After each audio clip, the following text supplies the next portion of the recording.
You go quiet when something hurts you. Not immediately. There's a moment first, a moment where you feel the thing land, where you register the exact weight of it. Your chest tightens. Your jaw sets. And then, instead of speaking, you seal yourself off. Not because you have nothing to say. You have everything to say. But something in you decides, with more precision than people give you credit for, that right now is not the time to say it. So you go still. You answer in shorter sentences. You create distance without announcing it. You let the space between you and the other person grow quiet. And you sit inside that quiet and you think. And then someone names what you're doing. They say you're shutting down. They say you're being passive-aggressive. They say you're stonewalling. They say you're emotionally unavailable, that you're punishing them, that you're refusing to communicate, that you're impossible to reach when it matters most. You've heard it in arguments. You've heard it from partners. You've heard it at work, from managers who wanted you to perform resolution in real time, on camera, for an audience. You've heard it from people who love you and from people who don't understand you at all. And somewhere along the way, you started to believe them. You started to treat the silence like a flaw you needed to fix, like something broken in the wiring. Here is the thing no one has told you yet. The silence was never the problem. What happened is this. You were surrounded by people who confused volume with honesty, who mistook speed for sincerity, who measured emotional maturity by how quickly you were willing to bleed in front of them. And your refusal to do that, your refusal to speak before you were ready, to react before you had thought, got rewritten as a failure. It wasn't a failure. It was a standard. And this video is going to show you exactly why. The first time you remember this happening, you were probably young. Maybe there was an argument in the house, and everyone around you was louder than the problem warranted. Or maybe you said something once, the wrong thing too soon, from a place of raw feeling, and it made everything worse.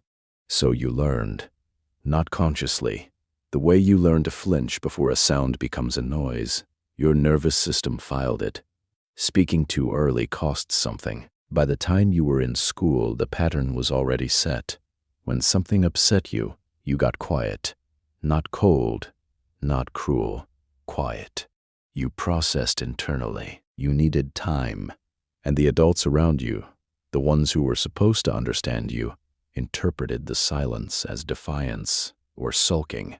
Use your words, they said, as if words were always available. As if the words that come out of your mouth when you're flooded with emotion are the same words that come out when you've had time to think.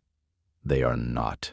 Then came the relationships, the friendships where your silence was read as indifference, the romantic partnerships where going quiet during a fight became a trigger for the other person, where your stillness escalated their panic, and then you were the one being blamed for a storm you didn't start. You tried to explain it. I just need some time. But they didn't want time. They wanted an answer. Right now, they wanted you to perform the processing out loud, in real time, while still mid-flood, still in the exact state where the words that come out are always the wrong ones. And here is the internal monologue you run every single time this happens. Here is the exact sequence of thought. Something happens. It lands wrong. You feel the spike of it, the anger or the hurt or the quiet devastation. And the first thing your mind does is start sorting what actually happened versus what you think happened, what they meant versus what they said, what you feel versus what is true. You are running 3 conversations simultaneously. The one you're in, the one you should have said, and the one you're going to need to have when you can finally speak without the static in the way. And while you're doing all of that, while you're doing the most advanced emotional work that a person can do, the other person looks at your face and sees nothing. They see absence. They see shutdown. They see you refusing to engage. So they push. They escalate. They interpret your silence as contempt, and they try to provoke a response. And you tighten further, because now there is the original injury, and there is the new one, and the thought running through your head is, if I speak right now, I will say something I cannot take back. I am trying to protect both of us. Why can't you see that? But they can't see it, because from outside the silence looks like nothing is happening. They don't know that inside everything is happening. So you suppress it. You try to do what they want. You try to speak before you're ready and it comes out wrong. Too flat, too sharp, too careful, or too much. And then they say you seem defensive. You seem cold. You seem like you don't care. And the silence starts to feel like a prison sentence, something you were born into without choosing it. But here is the question that sits underneath all of this. Not, am I normal? That question is too small. The real question is this. If the way you process emotion has been called a problem your entire life, and yet you have never once regretted going quiet, and you have consistently regretted the times you spoke too soon, what does that tell you about whose framework you've been using to evaluate yourself? The word they use is shutting down. Let's look at that. Shutting down implies a cessation, a refusal to function, a system that has gone offline and is no longer processing. But that is not what is happening when you go quiet. What is actually happening is the opposite. Your mind is running faster than usual. You are cross-referencing what was said against what you know about this person, this dynamic, this history. You are testing your own emotional read against reason, asking yourself whether the anger is proportionate, whether the hurt is based on fact or assumption, whether the thing you want to say will help or will simply escalate. You are doing all of this in real time, under pressure, while someone stands in front of you and interprets your focused processing as absence. Shutting down is the wrong word for what this is. The right word is discernment. The right word is restraint. The right word in its most precise psychological form is regulation. You are not offline. You are calibrating. The label was never accurate. It was a story someone told because your silence made them uncomfortable, and discomfort needs a target. Here is where this actually comes from. Not from damage, not from avoidance, not from some failure in your attachment history, though people will tell you all of those things. What this comes from is a highly developed sensitivity to consequence. At some point in your development, you became acutely aware that words said in anger or in hurt carry a weight that doesn't dissolve when the emotion does. You saw, or experienced, what happens when emotion talks before thought arrives. Things get said that can't be unsaid. Relationships shift in ways that don't shift back. Damage accumulates. And your mind, being the kind of mind it is, developed a protocol. Don't speak. Act until you can mean what you say. That is not dysfunction. That is a highly sophisticated self-regulatory mechanism. It is what distinguishes someone who communicates with impulse. The fact that it goes quiet instead of going loud does not make it less valid. It makes it rarer. The silence is not where you disappear. The silence is where you do the work that most people outsource to the other person in the room. When someone tells you that going quiet is passive-aggressive, examine what they're actually asking for. They are asking you to make your emotional state legible to them, on their timeline in a format they can respond to. They want your process to serve their need for resolution. This is not about you. This is about their own discomfort with uncertainty. People who cannot tolerate silence during conflict are not more emotionally mature than you. They are more emotionally dependent on external feedback loops. They need to see the emotion moving in order to believe that it is being addressed. They need the volume, the tears, the visible processing, not because it makes resolution more likely, but because it makes them feel less alone in the feeling.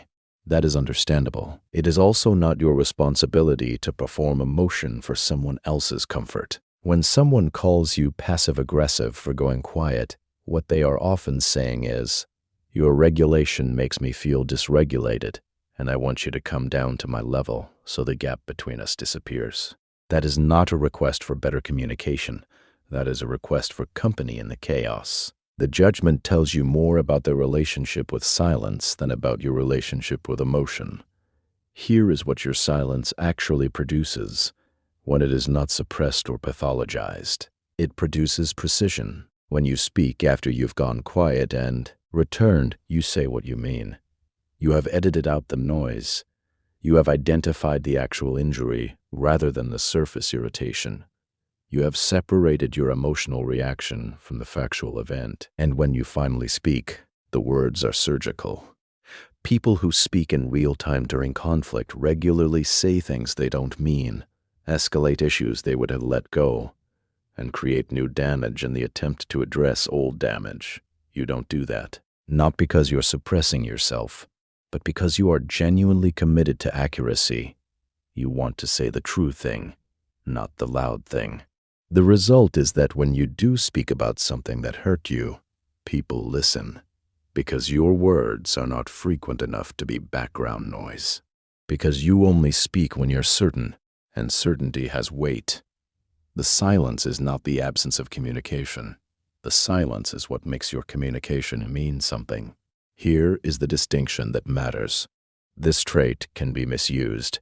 When silence becomes permanent withdrawal, when you go quiet and never return to the conversation, when the silence is not a pause before truth, but a replacement for it, it becomes avoidance. When silence is weaponized, when you withhold presence not to protect the conversation but to punish the person, that is the passive aggression they're accusing you of.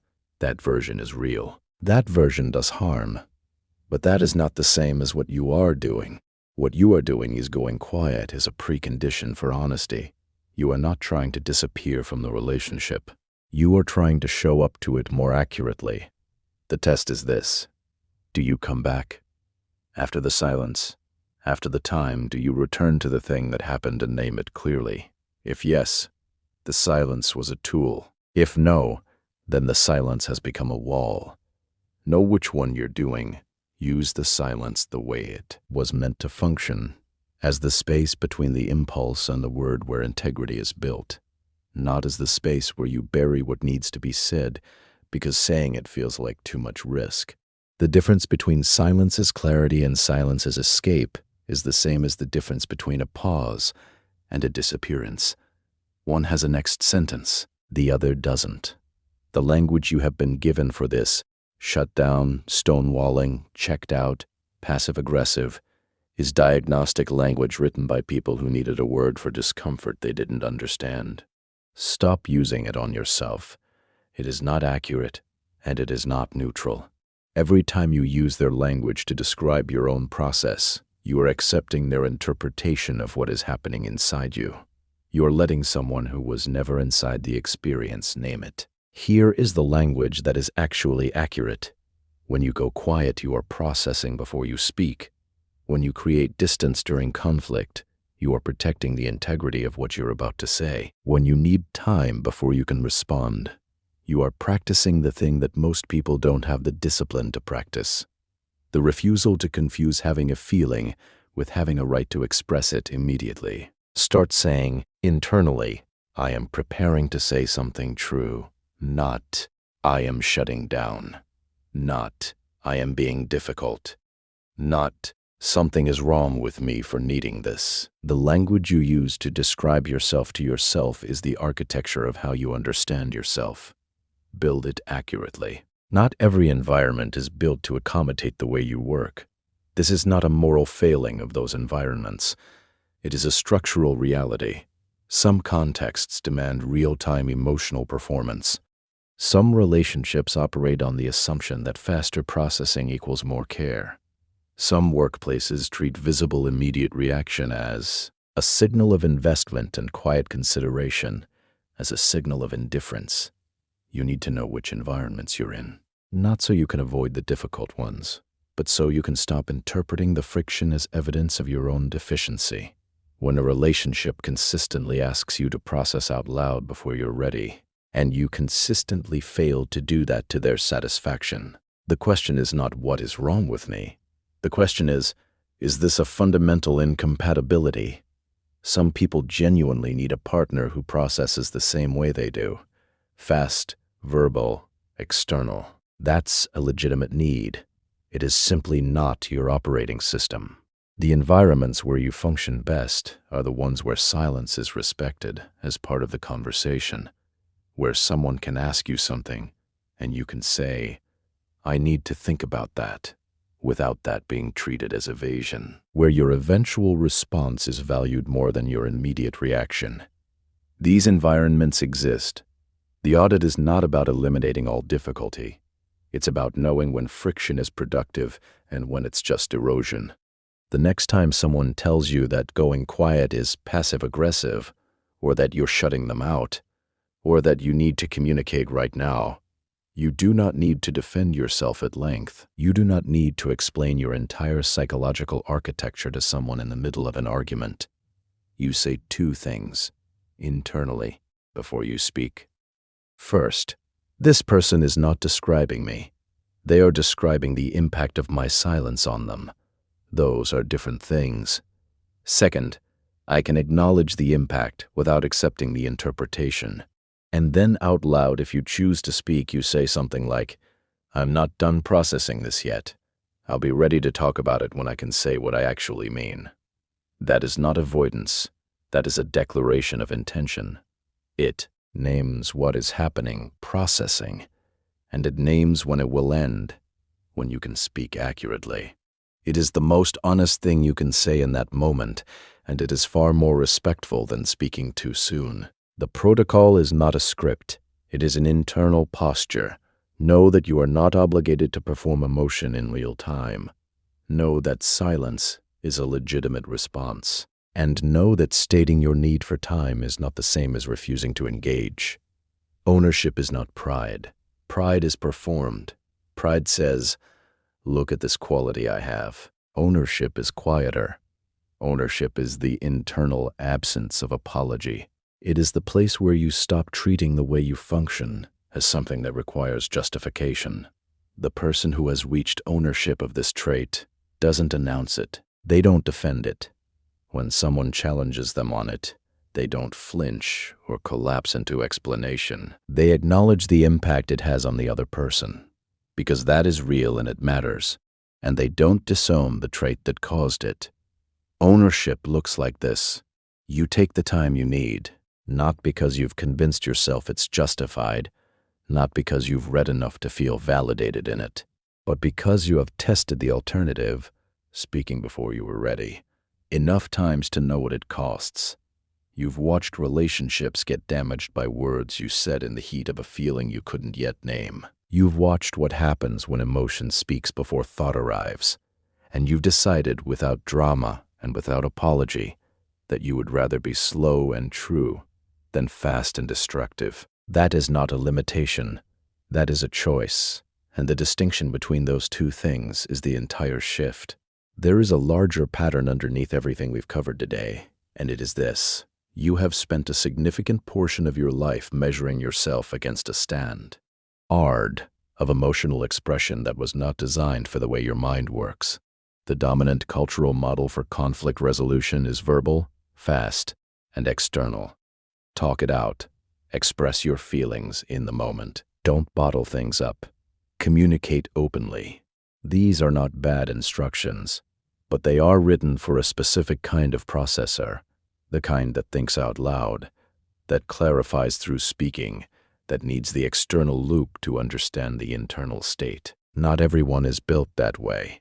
You are not built that way. You think inward. You process in layers. You need silence the way some people need conversation, not as an absence of engagement, but as the condition for it.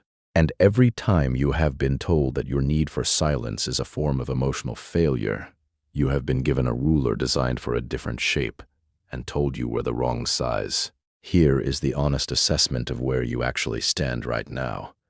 You are not someone who avoids emotional depth. You are someone who takes it seriously enough to prepare before you enter it. You are not someone who doesn't care about the people you go quiet with. You are someone who cares enough to not say something you don't mean. You are not emotionally unavailable. You are emotionally precise. And precision, in a world that rewards performance, gets mistaken for coldness. The final reframe is this. This trait is not about how you behave in conflict. It is about who you are. You are someone who does not say things unless they are ready to be said. You are someone who values accuracy over speed and truth over the appearance of resolution. That is not a coping mechanism developed in response to dysfunction.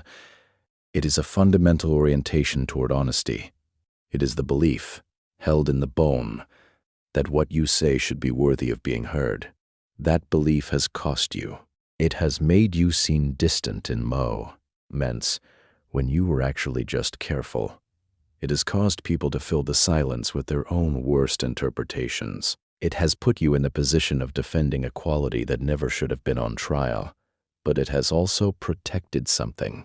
Every relationship you have that is real, not performed, not managed, but real, was built on that quality. Every word you have spoken from a place of genuine intention rather than reactive emotion has a weight that most people's words don't have.